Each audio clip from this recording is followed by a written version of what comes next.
Ser podcast.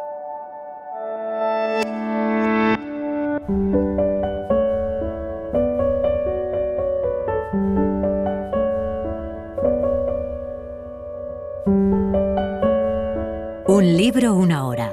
Dirigido por Antonio Martínez Asensio. Bienvenidos al podcast de Un libro, una hora. En este episodio os vamos a contar Ensayo sobre la lucidez, de José Saramago.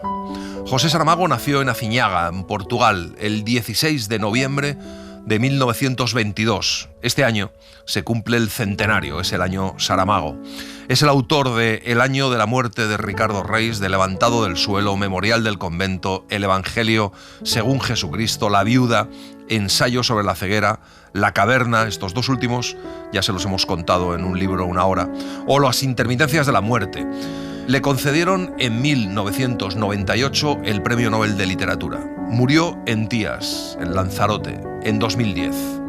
Ensayo sobre la lucidez fue publicada en 2003. Es una reflexión sobre la democracia, más necesaria que nunca. Una novela que recupera a los personajes de Ensayo sobre la ceguera. Una novela cargada de emoción y de inteligencia, llena de reflexiones y de diálogos brillantes. Nosotros se la contamos para animarles a su lectura. Vamos allá. Mal tiempo para votar.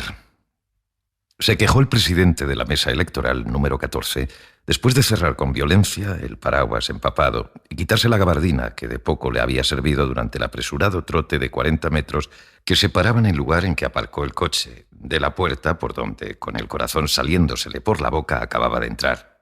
Está lloviendo muchísimo. El presidente saluda a todos, no dejando transparentar en el rostro o en el tono de voz indicio alguno que delate sus propias inclinaciones políticas e ideológicas. Se constituye la mesa. Fuera no hay sombra de ningún elector. Terminadas las operaciones de inspección de los diversos materiales, manda la ley de ese país que voten inmediatamente el presidente, los vocales y los delegados de los partidos, así como las respectivas suplencias. Media hora después, el presidente sugiere a uno de los vocales que salga a cerciorarse de si viene alguien y si la puerta está bien abierta. El vocal vuelve empapado y dice que la calle es un desierto de agua.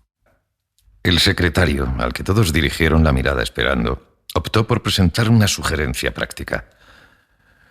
Creo que no sería mala idea telefonear al ministerio pidiendo información sobre cómo está transcurriendo la jornada electoral aquí y en el resto del país. Sabríamos si este corte de energía cívica es general o si somos los únicos a quienes los electores no vienen a iluminar con sus votos. El presidente llama. La comunicación es breve. En el ministerio no saben qué pensar. Es natural que el mal tiempo esté reteniendo a mucha gente en sus casas, pero en toda la ciudad sucede prácticamente lo mismo. En el resto del país, en cambio, aunque hay lugares donde llueve tanto como allí, las personas están votando. El secretario decide entonces llamar a su mujer para preguntarle por qué no ha ido a votar, y su mujer le recuerda que va a ir por la tarde. El presidente, apartado en una esquina, habla con su casa desde el móvil y los otros, utilizando sus propios aparatos discretamente en susurros, hacen lo mismo. A ningún familiar le apetece calarse hasta los huesos y esperarán a que escampe para votar. Casi una hora después entró el primer elector. Contra la expectativa general y para desaliento del vocal de la puerta, era un desconocido. Dejó el paraguas escurriendo en la entrada de la sala y, cubierto por una capa de plástico lustrosa por el agua, calzando botas de goma, avanzó hacia la mesa. El segundo elector tarda 10 minutos en aparecer, pero a partir de él, si bien con cuentagotas, sin entusiasmo, como hojas otoñales desprendiéndose lentamente de las ramas, las papeletas van cayendo en la urna. A mediodía empieza a llover menos, pero el monótono goteo de electores no se altera. Como por encanto, aparece una cámara de televisión salida de la nada y un periodista pregunta cómo está transcurriendo la jornada. El presidente responde que podría ser mejor, pero que espera que la afluencia de electores aumente. A las 4 de la tarde, precisamente una hora que no es ni mucho ni poco, que no es carne ni pescado, los electores que hasta entonces se habían quedado en la tranquilidad de sus hogares, ignorando ostensiblemente la obligación electoral, comenzaron a salir a la calle, la mayoría por sus propios medios, otros con la ayuda benemérita de bomberos y de voluntarios, ya que los lugares donde vivían aún se encontraban inundados e intransitables, y todos, los sanos y los enfermos, aquellos por su pie, estos en sillas de ruedas, en camillas, en ambulancias, confluían hacia sus respectivos colegios electorales como ríos que no conocen otro camino que no sea el del mar. El Ministerio del Interior saca una nota que demuestra el alivio del gobierno en cada línea. En cuanto a los tres partidos en liza, el de la derecha, el del medio y el de la izquierda, después de echar cuentas rápidas de las ganancias y pérdidas que resultarán de tan inesperado movimiento de ciudadanos, hacen públicas declaraciones de congratulación en las cuales, entre otras lindezas estilísticas del mismo Jaez, se afirma que la democracia está de enhorabuena. También en términos semejantes se expresa, con la bandera nacional detrás, primero el jefe del Estado en su palacio, después el primer ministro en su palacete, y el ministro del Interior prorroga 2 horas el término de la votación. Pasaba de la medianoche cuando el escrutinio terminó. Los votos válidos no llegaban al 25%, distribuidos entre el partido de la derecha, 13%, partido del medio, 9%, y partido de la izquierda, 2,5%. Poquísimos los votos nulos. Poquísimas las abstenciones. Todos los otros, más del 70% de la totalidad, estaban en blanco. Como escribe Pilar del Río en La intuición de la isla, el libro arranca con una frase que algunos lectores, a modo de guiño, han repetido cuando, habiendo elecciones a la vista, el día se presentaba con demasiado calor, frío, viento, lluvia, o más recientemente, para acabar de complicar los procesos electorales, con una pandemia que aterroriza a los ciudadanos. Mal tiempo para votar, decían parodiando el arranque del libro, al salir de casa para depositar la papeleta. Que en Ensayos sobre la lucidez era un voto en blanco, porque los ciudadanos del país sin nombre donde sucede la acción no confiaban en los candidatos de los partidos de izquierdas, derechas o del partido del medio, como irónicamente denomina a quienes a sí mismos se reivindican equidistantes o simplemente tibios. El desconcierto, la estupefacción, pero también la burla y el sarcasmo barren el país de una punta a otra. Solo ha ocurrido en la capital. Las mayores críticas se las lleva el gobierno, que cantó victoria antes de tiempo, los partidos, que comenzaron a manejar los votos en blanco como si fuesen una viña por vendimiar, y ellos, los vendimiadores, y los periódicos y otros medios de comunicación social, por la facilidad con que pasan de los aplausos a la crítica salvaje, como si ellos mismos no formaran parte activa en la preparación de los desastres. En la capital se nota una agitación política que recorre toda la ciudad como un reguero de pólvora en busca de su bomba. La ley estipula que en caso de catástrofe natural las elecciones se repitan 8 días después, y así lo anuncia el primer ministro esa noche en la televisión. El gobierno, añadió dándole al semblante un aire grave y acentuando con intención las sílabas fuertes, confía en que la población de la capital, nuevamente llamada a votar, sabrá ejercer su deber cívico con la dignidad y el decoro con que siempre lo hizo en el pasado, dándose así por írrito y nulo el lamentable acontecimiento en que, por motivos todavía no del todo aclarados, pero que se encontraban en curso de investigación, el habitual preclaro criterio de los electores de esta ciudad se vio inesperadamente confundido y desvirtuado. El domingo siguiente es un día hermoso. Cuando las puertas de los colegios electorales todavía no están abiertas, ya hay extensísimas filas de ciudadanos aguardando su turno. Pero no hay ni una fila en toda la ciudad en la que no se encuentren uno o más espías con la misión de escuchar y grabar los comentarios de los electores. No graban más que frases insignificantes. La impresionante tranquilidad de los votantes en las calles y dentro de los colegios electorales no se corresponde con la disposición de ánimo en los gabinetes de los ministros y en las sedes de los partidos. Eso sí, los electores, salvo escasas excepciones, responden con un silencio impenetrable a las preguntas de los encargados de los sondeos sobre el sentido de su voto.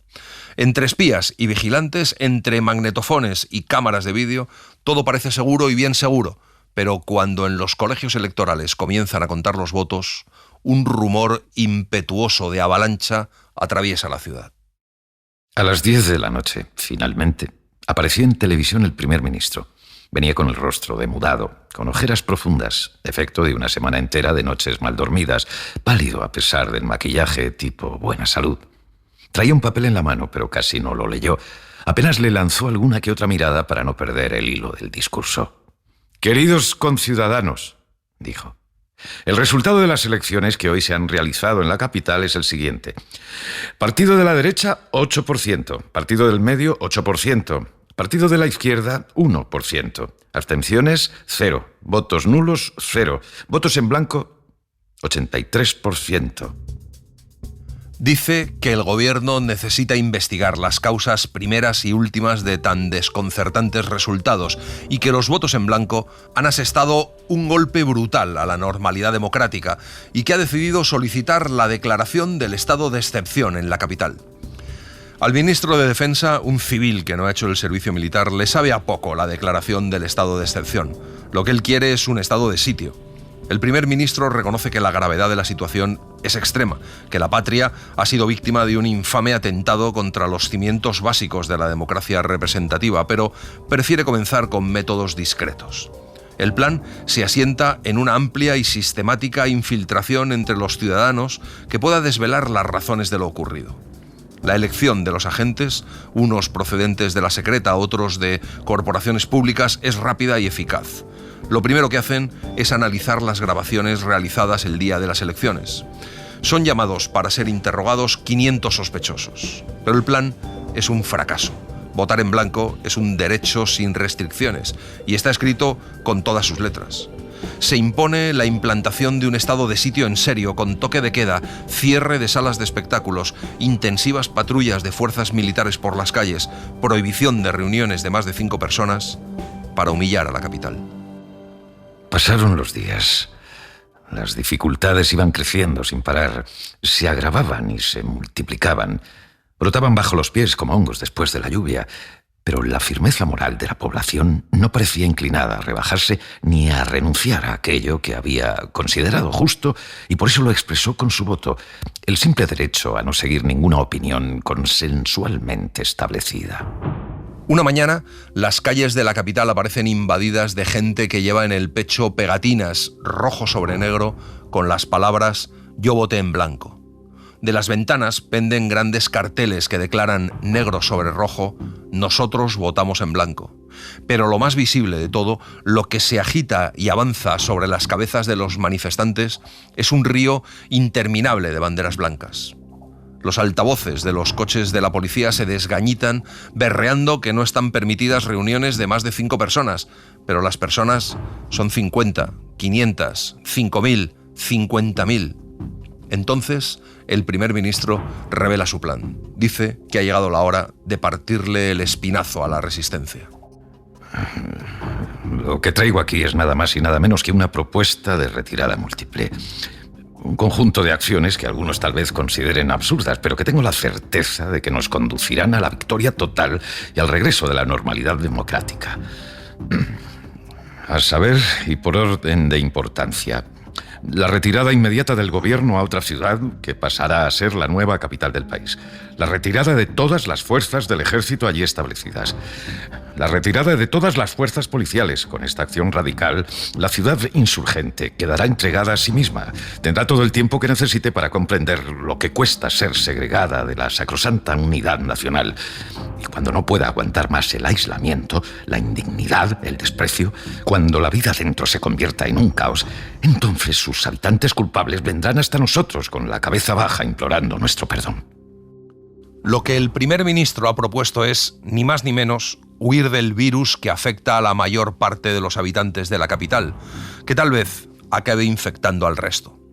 Saldrán Su Excelencia el Jefe del Estado y todo el gobierno hasta el nivel de subsecretarios, acompañados por sus asesores más cercanos. Saldrán los diputados de la Nación, las fuerzas del Ejército y de la Policía, incluyendo la de Tráfico, pero el consistorio municipal permanecerá en bloque con su respectivo presidente. Permanecerán las corporaciones de bomberos y los servicios de limpieza urbana. Se garantizarán el abastecimiento de agua y de energía eléctrica. Y pocas noches después, la caravana de coches y seguridad está preparada para salir de la ciudad. A medida que los automóviles iban avanzando por las calles, Se encendían en las fachadas, una tras otra, de arriba a abajo, las bombillas, las lámparas, los focos, las linternas, los candelabros, si los había, tal vez algún viejo candil de latón de 3 picos, de esos que se alimentaban con aceite, todas las ventanas abiertas y desbordando a chorros, un río de luz como una inundación, una multiplicación de cristales hechos de lumbre blanca, señalando el camino, apuntando la ruta de la fuga a los desertores para que no se pierdan, para que no se extravíen por atajos. La frontera es igual en todas las salidas de la ciudad. Una compleja barrera móvil, un par de tanques, cada uno a un lado de la carretera, unos cuantos barracones y soldados armados con uniformes de campaña y con las caras pintadas. Las luces comienzan a apagarse cuando el último camión de la tropa y la última furgoneta de la policía salen de la ciudad. A las 7 de la mañana se va a producir una importante comunicación por televisión del jefe del Estado, dirigida a todo el país, y en particular, como no podía ser de otra manera, a los obstinados habitantes de la capital. Las personas que aguardan la inminente exhibición oratoria del jefe del Estado no pueden imaginar el esfuerzo que a los asesores literarios de la Presidencia de la República les ha costado preparar el discurso. Al contrario de lo que sería lógico esperar, ningún oyente, ya sea de radio o televisión, notó que de la boca del presidente no salían los habituales vocativos ni este, ni ese, ni aquel, quizá porque el fugitivo dramatismo de las primeras palabras lanzadas al éter, os hablo con el corazón en la mano, hubiesen desaconsejado a los asesores literarios del jefe de Estado por superflua e inoportuna la introducción de cualquiera de los estribillos de costumbre. Lo que el presidente de la República iba a comunicar, adiós, hasta otro día, ya era del conocimiento de todos, pero se entiende que las personas tengan la curiosidad de ver cómo se descalzaba la bota. Cuando el discurso termina, las calles, hasta ahí prácticamente desiertas, cerrado casi todo el comercio, casi vacíos los autobuses que pasan, se llenan de gente en pocos minutos. Quienes se han quedado en casa acuden a las ventanas. Son como 2 ríos, uno que sube, otro que baja, y se saludan de un lado a otro como si la ciudad estuviera en fiestas, como si fuese festivo local. No se ven por ahí ni ladrones, ni violadores, ni asesinos. Nadie va a trabajar, eso sí. Los periódicos se agotan. Todos traen en primera página la arenga del presidente. Los titulares de apertura son enormes, monumentales. La fiesta no dura mucho. La consecuencia de la gravedad de la situación no tarda en aminorar el tono de las manifestaciones de alegría. Algunos sugirieron que un grupo fuese a hablar con el alcalde, ofreciéndole leal colaboración y explicándole que las intenciones de las personas que habían votado en blanco no eran derribar el sistema y tomar el poder, que por otra parte no sabrían qué hacer luego con él, que si votaron como votaron era porque estaban desilusionados y no encontraban otra manera de expresar de una vez por todas hasta dónde llegaba la desilusión, que podrían haber hecho una revolución, pero seguramente moriría mucha gente, y no querían eso, que durante toda la vida, con paciencia, habían depositado sus votos en las urnas y los resultados estaban a la vista. Esto no es democracia ni es nada, señor alcalde. Un periódico dice que el ayuntamiento debería asumir toda la autoridad. Otros, de tipo pesimista, aprensivo, creen que la situación no tiene salida, que están condenados al fracaso. Al día siguiente se confirma el rumor. Los camiones de recogida de basuras no salen a la calle. Los basureros se declaran en huelga total. Un periódico, que desde su fundación se había especializado en el oficio de amplificar las estrategias y tácticas gubernamentales, publica que la rebeldía de los habitantes de la capital puede terminar en un baño de sangre. Pero al mediodía exacto, de todas las casas de la ciudad salen mujeres armadas con escobas, cubos y recogedores, y sin una palabra comienzan a barrer las portadas de los edificios donde viven, desde la entrada hasta el medio de la calle, donde se encuentran con otras mujeres. Posiblemente, por esa misma razón, al tercer día salen a la calle los trabajadores de la limpieza, vestidos de civil. Al ministro del Interior no le sienta nada bien. Le parece que eso roza los límites de la complicidad criminal. En 2003 regresa José Saramago a Lanzarote con experiencias acumuladas de viajes por distintos continentes. África, América, Asia, también Europa. Y con muchas preguntas. ¿Dónde está, en este sitio y en este otro, la democracia, que es gobierno del pueblo para el pueblo? ¿Se valora el concepto de ciudadanía o manda el negocio? ¿Se está preparando un mundo para consumidores y quien no tenga capacidad para consumir será marginalizado definitivamente? ¿Dónde están los valores del humanismo que se presentaron como salvadores? ¿Qué quedó de la idea del progreso, que era envolvente y universal? ¿Será que la ceguera persiste? Con estas preguntas se sentaba ante el ordenador. Apenas le llegó la mala noticia, le ordenó por teléfono al alcalde que los autores del desacato a las órdenes recibidas fuesen conminados rápidamente a obedecer, lo que traducido a palabras claras significaba volver a la huelga bajo pena de procesos disciplinarios sumarios.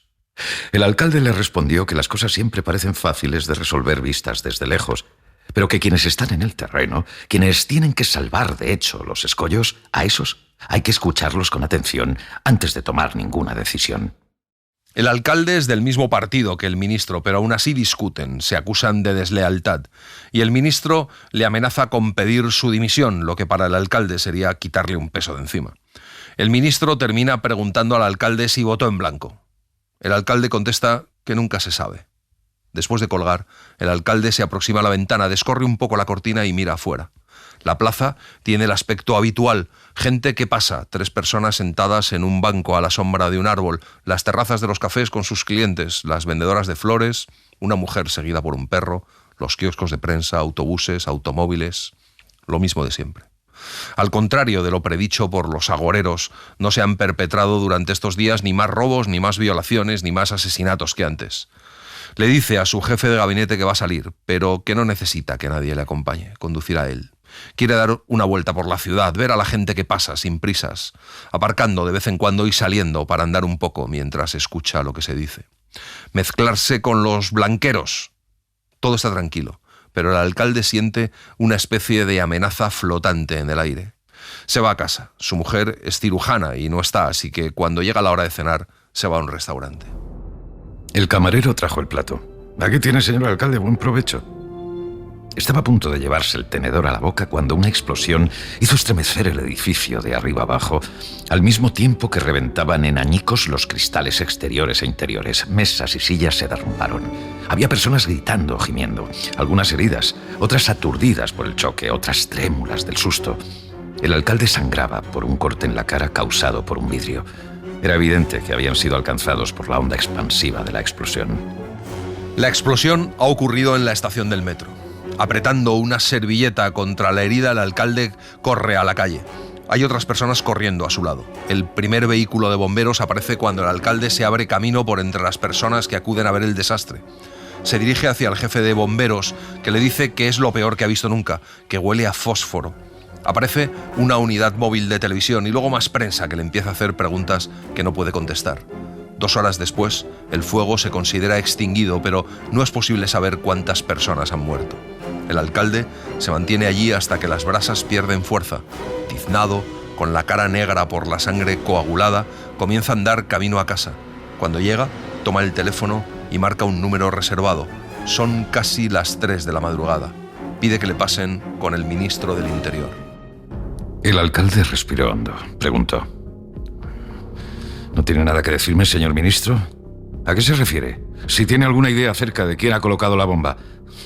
Me parece que está bastante claro. Sus amigos del voto en blanco han decidido pasar a la acción directa. No me lo creo. Que se lo creo, no. La verdad es esa. Es o va a ser. Entiéndalo como quiera, señor ministro. Lo que ha pasado aquí es un crimen hediondo. Supongo que tiene razón. Así se le suele llamar. ¿Quién colocó la bomba, señor ministro? ¿Qué pretende insinuar? Una pregunta no es una insinuación. Insinuación sería si le dijese lo que ambos estamos pensando en estos momentos. Cuidado, está yendo demasiado lejos. No estoy yendo, ya he llegado. ¿Qué quiere decir? Que estoy hablando con quien tiene responsabilidad directa en el atentado. Está loco.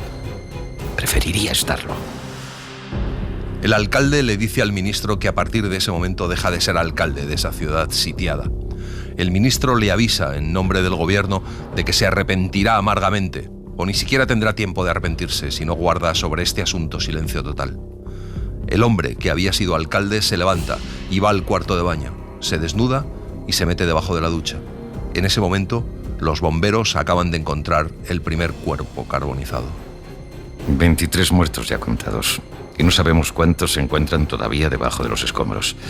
23 muertos por lo menos, señor ministro del Interior.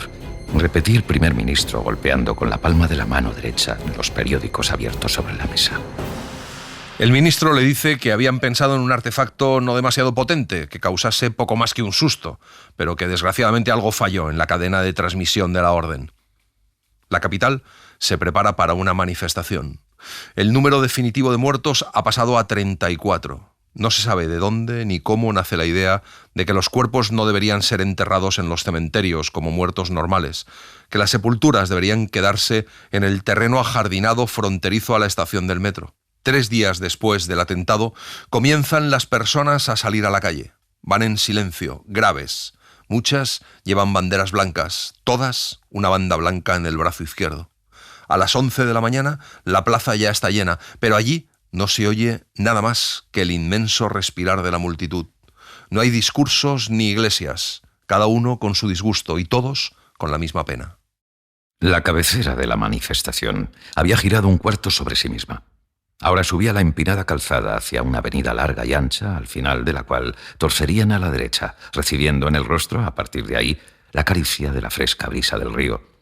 El palacio presidencial estaba a 2 kilómetros de distancia, todo por camino llano. Los reporteros habían recibido orden de dejar la manifestación y correr para tomar posiciones frente al palacio. La idea general, tanto en los cuarteles centrales de las redacciones como entre los profesionales que trabajaban sobre el terreno, es que desde el punto de vista del interés informativo, la cobertura ha resultado una pérdida de tiempo. Hubieran deseado que tirasen una piedra, que quemasen una efigie del presidente, que rompiesen unos cuantos cristales de las ventanas, que hubiesen entonado un canto revolucionario. Pero las personas llegan y llenan la plaza. Están media hora mirando en silencio el palacio cerrado. Después se dispersan, y unos andando, otros en autobuses, otros compartiendo coches con desconocidos solidarios, se van a casa. Lo que la bomba no había conseguido, lo hizo la pacífica manifestación. Asustados, inquietos, los votantes indefectibles de los partidos de la derecha y del medio, PDD y PDM, reunieron a sus respectivos consejos de familia y decidieron, cada uno en su castillo, pero unánimes en la deliberación, abandonar la ciudad. Durante una semana, el comité organizador de las futuras caravanas de automóviles debate y aprueba un audaz plan de acción. En 3 días recogerán las cosas y en la madrugada del 4 se irán. El comité pone sobre la mesa el problema de cómo reaccionarán a la fuga en bloque los blanqueros. Muchas de estas preocupadas familias viven en edificios donde también habitan inquilinos de la otra margen política, los cuales, en una acción deplorablemente revanchista, podrían dificultar la salida de los retirantes, pinchar los neumáticos de los coches, levantar barricadas en los rellanos, trabar los ascensores. A las 3 en punto de la madrugada del día marcado, las familias comienzan a salir de casa con sus maletas y sus maletones, sus bolsas y sus paquetes, sus gatos y sus perros. Pero las puertas de los otros inquilinos no se abrieron. Nadie se asomó a la escalera para gozar con el espectáculo de la fuga. Nadie hizo chascarrillos. Nadie insultó.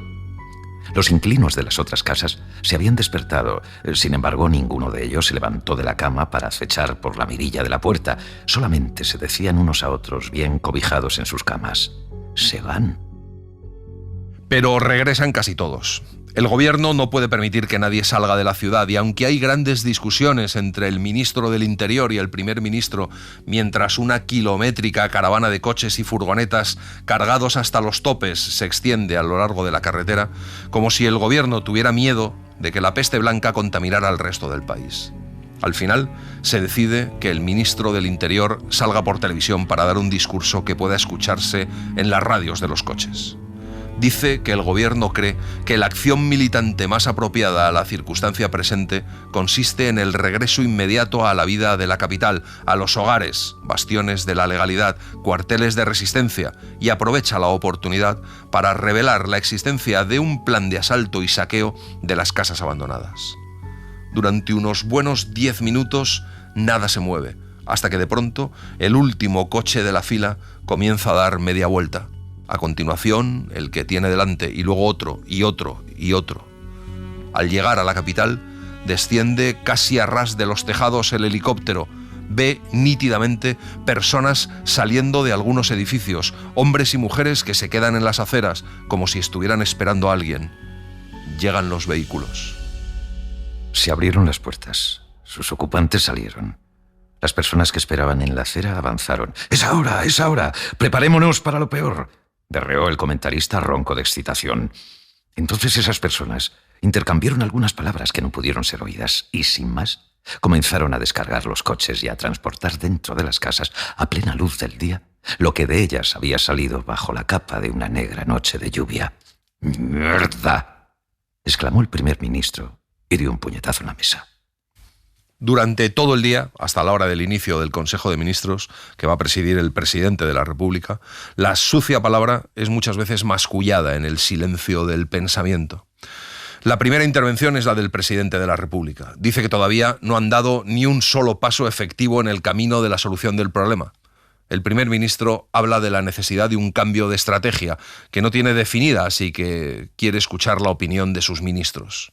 Los ministros empiezan a discutir algunas ideas, pero el presidente se queja de que andan tanteando, a ciegas. El silencio fue de esos que se cortaría con una navaja. Sí, a ciegas, repitió el presidente, sin darse cuenta del constreñimiento general. Desde el fondo de la sala se oyó la voz tranquila del ministro de Cultura, igual que hace 4 años.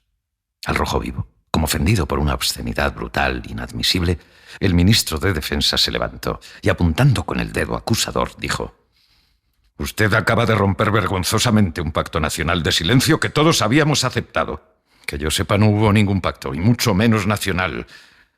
Hace 4 años ya era mayorcito, y no recuerdo que los habitantes de la capital fueran llamados a firmar un pergamino en el que se comprometían a no pronunciar nunca ni una sola palabra sobre el hecho de que durante algunas semanas estuvimos todos ciegos». El primer ministro dice que es verdad, que no hubo un pacto en sentido formal, pero que todos piensan que la terrible prueba por la que pasaron debería ser considerada como una abominable pesadilla, algo que tuvo existencia como sueño y no como realidad, y que la alusión a la todavía hoy inexplicable tragedia sucedida hace 4 años ha sido una manifestación de mal gusto. Yo solo he dicho que hace 4 años estábamos ciegos, y ahora digo que probablemente seguimos ciegos.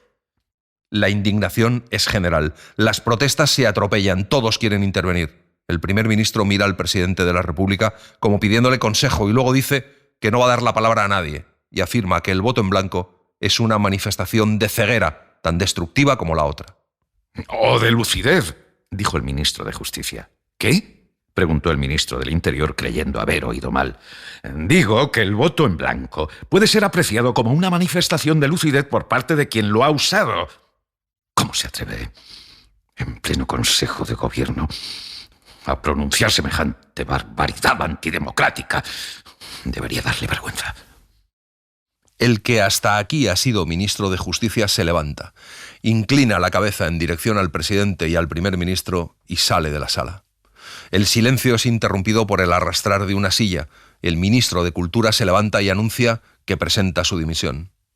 Media hora después, los ministros vuelven a sentarse alrededor de la mesa. Han retirado las 2 sillas. Ya no se notan las ausencias.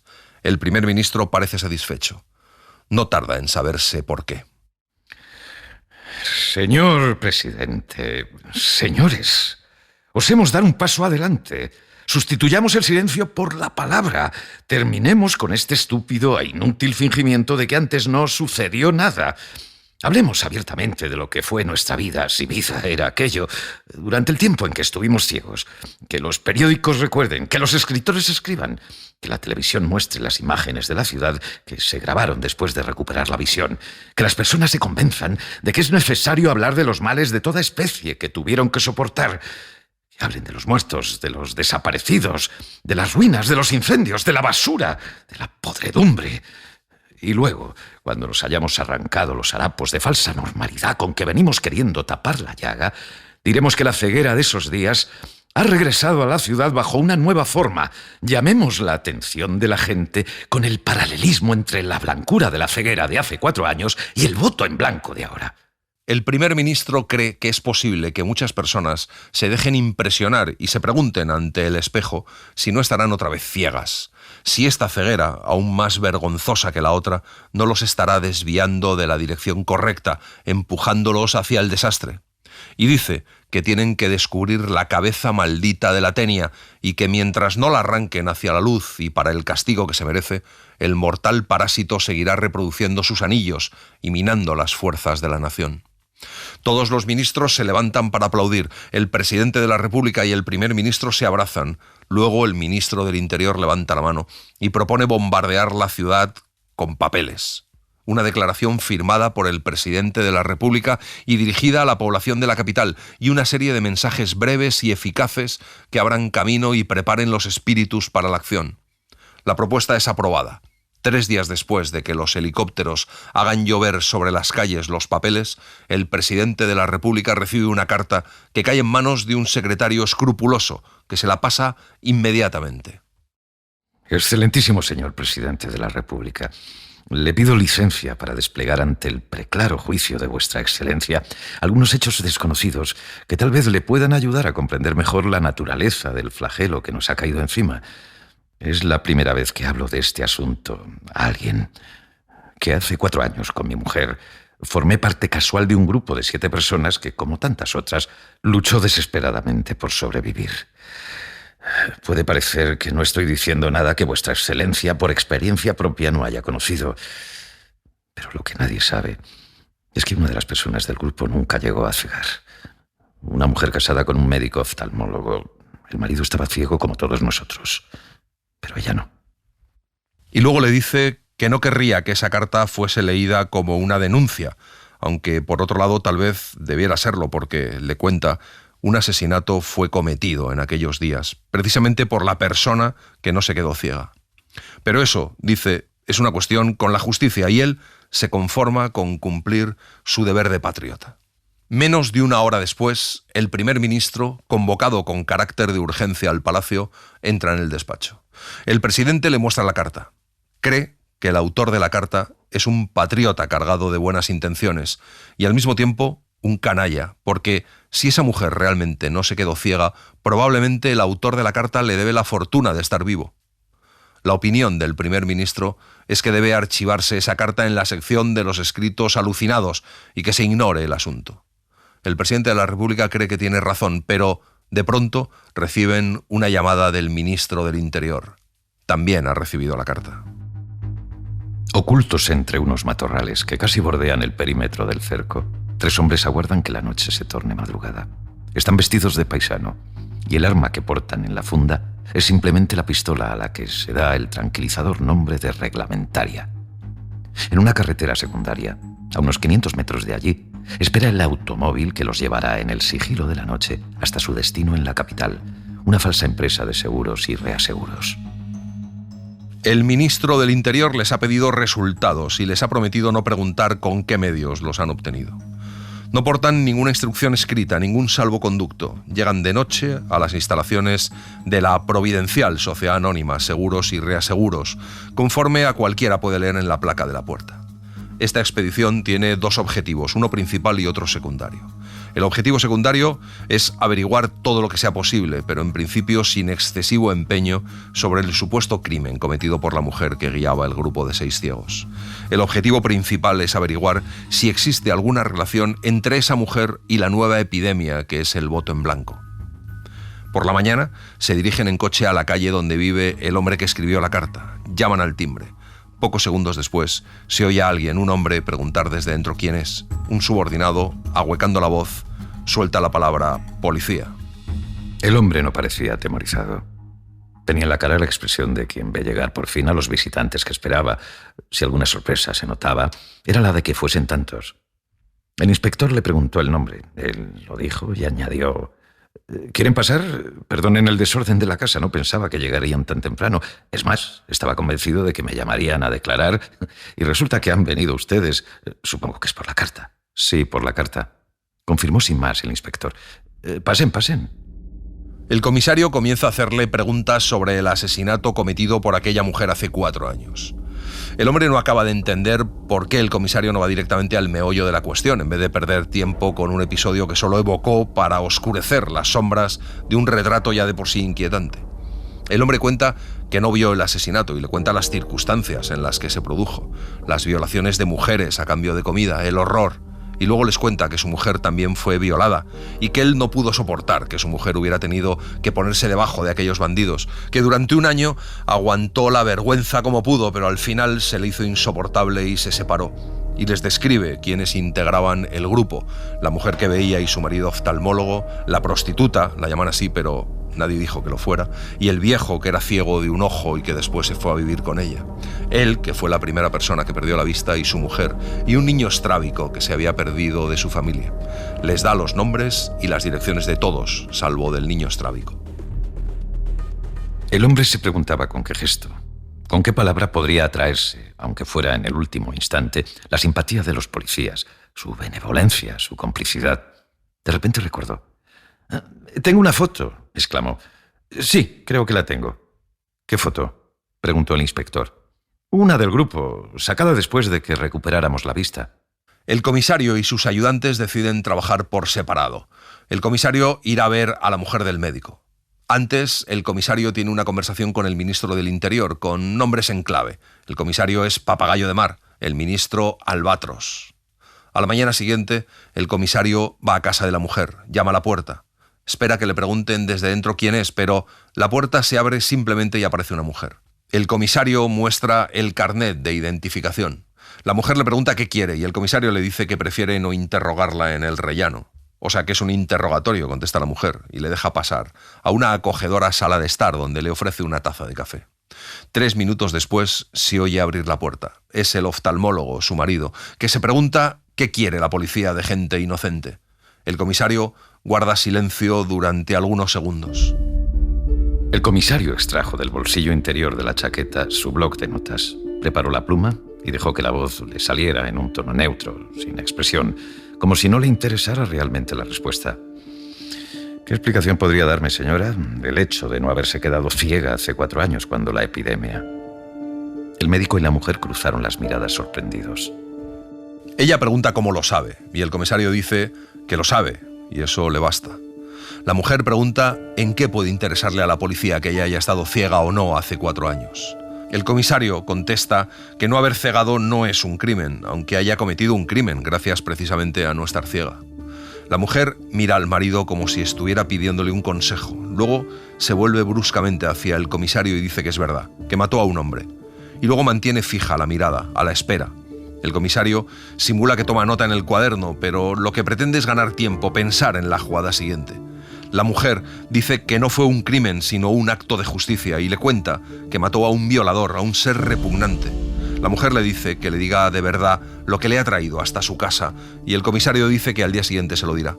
Por la noche, vuelve a hablar con el ministro, que le pregunta qué le ha parecido a la mujer, y el comisario contesta que una mujer decente, normal, inteligente, y a la vez absolutamente fuera de lo común. ¿Puedo hacerle una pregunta, Albatros?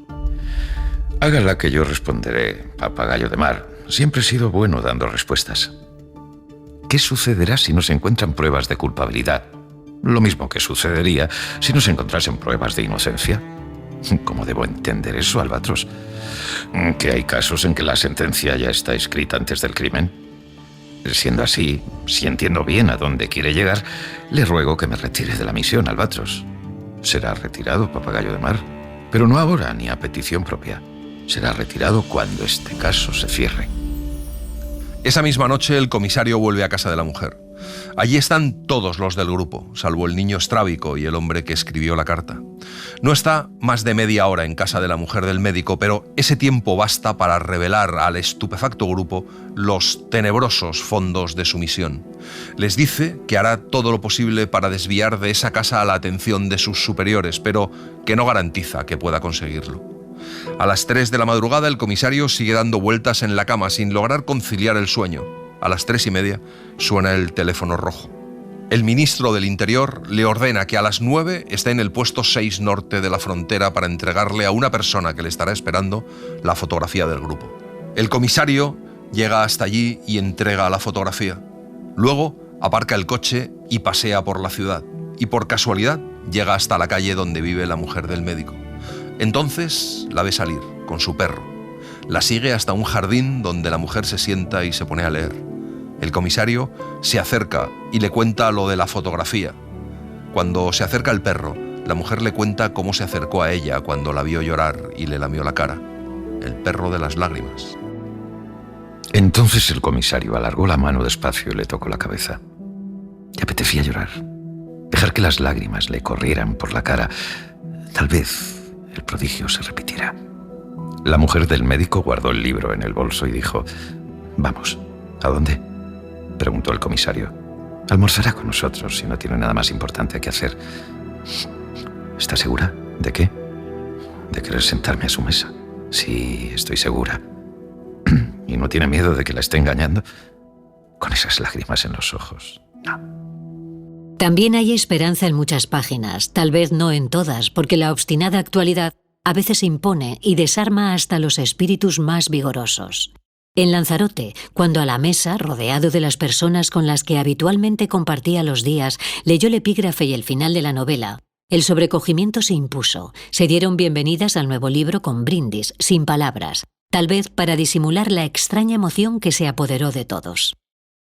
Cuando el comisario llega a la Providencial Sociedad Anónima, pasadas las 7 de la tarde, habla con el ministro y le dice que han pasado 5 días, que la investigación se tiene que cerrar y que él no puede afirmar que la mujer tenga ninguna responsabilidad en el movimiento organizado del voto en blanco, ni que sea la cabeza de la organización. El ministro le dice que lo que importa es si está dispuesto, al margen de su convicción personal, a afirmar que la mujer del médico es culpable. El comisario dice que no. El ministro le dice que haga volver a sus ayudantes y que se quede en la capital hasta recibir nuevas órdenes. Y le dice que le recomienda ver los periódicos al día siguiente. Antes de que amanezca, el comisario ya está esperando en el kiosco más cercano a la furgoneta de reparto. Además de la fotografía del grupo, con una flecha que señalaba a la mujer del médico, al lado, dentro de un círculo, se mostraba una ampliación de su cara. Los títulos eran en negro y rojo: «Descubierto finalmente el rostro de la conspiración». Esta mujer nos cegó hace 4 años. Resuelto el enigma del voto en blanco. La investigación policial da los primeros frutos. El comisario no sabe qué hacer, pero de pronto una súbita decisión se apodera de él. Va por la máquina de escribir y se sienta a trabajar.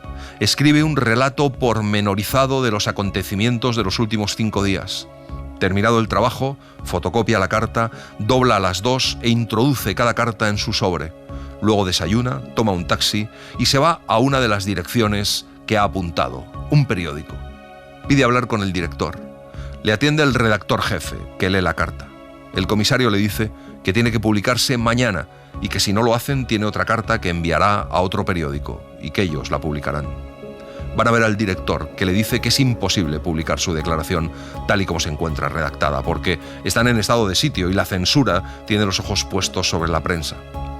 Pero hay un truco, dice el redactor jefe: publicarlo en la parte final del artículo y apostar por la distracción o incluso por la pereza del funcionario de la censura. Cuando sale, el comisario se siente leve, sereno, duerme como un tronco. Por la mañana, ve que tiene un mensaje en el contestador. El director de la policía le ordena que esté a la mañana siguiente en el puesto 6 Norte, a las 9 en punto. Pero en vez de eso, el comisario se va a ver muy pronto cómo se vende el periódico que contiene el artículo. Y ve también cómo, poco después, ese periódico desaparece de todos los kioscos. Poco después, ve a varias personas distribuyendo pequeños papeles que los transeúntes se detienen para leer y después se guardan en los bolsillos. Es la fotocopia del artículo del periódico secuestrado. Ese que lleva el titular: ¿qué más nos falta por saber? Ese que cuenta entre líneas la verdadera historia de los 5 días. Entonces el comisario no consigue reprimirse y allí mismo, como un niño, rompe a llorar convulsivamente. Una mujer de su edad se le acerca y le pregunta si se siente mal, si necesita ayuda, y él solo puede gesticular que no, que está bien, que no se preocupe, muchas gracias. Y como el azar a veces hace bien las cosas, alguien desde un piso alto de este edificio lanza un puñado de papeles, y otro, y aquí abajo la gente levanta los brazos para alcanzarlos, y los papeles vuelan como palomas, y uno descansa un momento en el hombro del comisario, y luego se desliza hasta el suelo. Resulta que no todo está perdido. Llama por teléfono a la mujer del médico. Ella no está bien. Le dice que ojalá lo que ha publicado hoy uno de los periódicos y los miles de copias que se han repartido ayuden a aclarar ese asunto. El comisario le contesta que ojalá y le dice que tiene orden de regresar. Ella le contesta que espera que se vuelvan a ver. El comisario cuelga. Tiene ante sí una larga noche. Al día siguiente probablemente irán a buscarlo. Cuando se despierta se va a comprar los periódicos. El periódico que publicó el artículo no ha salido esa mañana. El comisario desayuna y luego decide ir al jardín donde estuvo con la mujer del médico. Desde allí veía la fuente y a la mujer del cántaro inclinado. Debajo del árbol aún hacía un poco de fresco. Se tapó las piernas con los faldones de la gabardina y se acomodó suspirando de satisfacción. El hombre de la corbata azul con pintas blancas vino por detrás y le disparó un tiro en la cabeza. 2 horas después, el ministro del Interior da una conferencia de prensa para comunicar la noticia de la muerte del comisario. Dice que todos los indicios apuntan a que se trata de una nueva acción criminal de los elementos subversivos que continúan en la antigua e infeliz capital. 2 horas después, es cesado por el primer ministro. Le acusa de que esa muerte ha sido una estupidez sin disculpa. El propio primer ministro asume la cartera de Interior. A las 10 de la mañana, 2 policías de paisano llaman al timbre de la casa de la mujer. Le dicen que tienen orden de llevarse a su marido para un interrogatorio. Le piden que le avise y que ate al perro, no le vaya a ocurrir un accidente. El médico pide un mandato, pero le dicen que no es necesario en estado de sitio. Va esposado. Extienda las manos. Le pido que no me ponga eso, por favor. Le doy mi palabra de honor de que no intentaré escapar. Vamos, extienda las manos y déjese de palabras de honor. Muy bien. Así es mejor, va más seguro. La mujer se abrazó al marido, lo besó llorando. No me dejan ir contigo. Quédate tranquila, verás como antes de la noche estaré en casa. Vuelve pronto. Volveré, mi amor, volveré. El ascensor comenzó a bajar. A las 11, el hombre de la corbata azul con pintas blancas sube a la terraza de un edificio fronterizo con la fachada posterior de la casa donde viven la mujer del médico y el marido. Lleva una caja de madera barnizada de forma rectangular. Dentro hay un arma desmontada, un fusil automático con mira telescópica que no será utilizada porque a una distancia de estas es imposible que un buen tirador falle el objetivo. Tampoco usará el silenciador, pero en este caso por motivos de orden ético, al hombre de la corbata azul con pintas blancas siempre le ha parecido una grosera deslealtad para con la víctima el uso de tal aparato. Elige el sitio desde donde disparará y se pone a la espera. Es una persona paciente. Más pronto o más tarde, la mujer del médico tendrá que asomarse a la terraza. Pasa 1 hora y la mujer del médico no ha aparecido. Ha estado llorando la pobre, pero ahora vendrá a respirar un poco. No abre la ventana de las que dan a la calle porque siempre hay gente mirando. Prefiere las de atrás, mucho más tranquilas desde que existe la televisión. La mujer se aproxima a la barandilla de hierro. Pone las manos encima y siente la frescura del metal. No podemos preguntarle si oyó los 2 tiros sucesivos. Yace muerta en el suelo. Y la sangre corre y gotea hasta el piso de abajo. El perro viene corriendo desde dentro. Olfatea y lame la cara de la dueña. Después estira el cuello hacia arriba y suelta un aullido escalofriante que otro tiro inmediatamente corta. Entonces un ciego preguntó: ¿has oído algo? 3 tiros, respondió el otro. Pero había también un perro dando aullidos. Ya se ha callado. Habrá sido el 3er tiro. Menos mal. Detesto oír los perros aullando.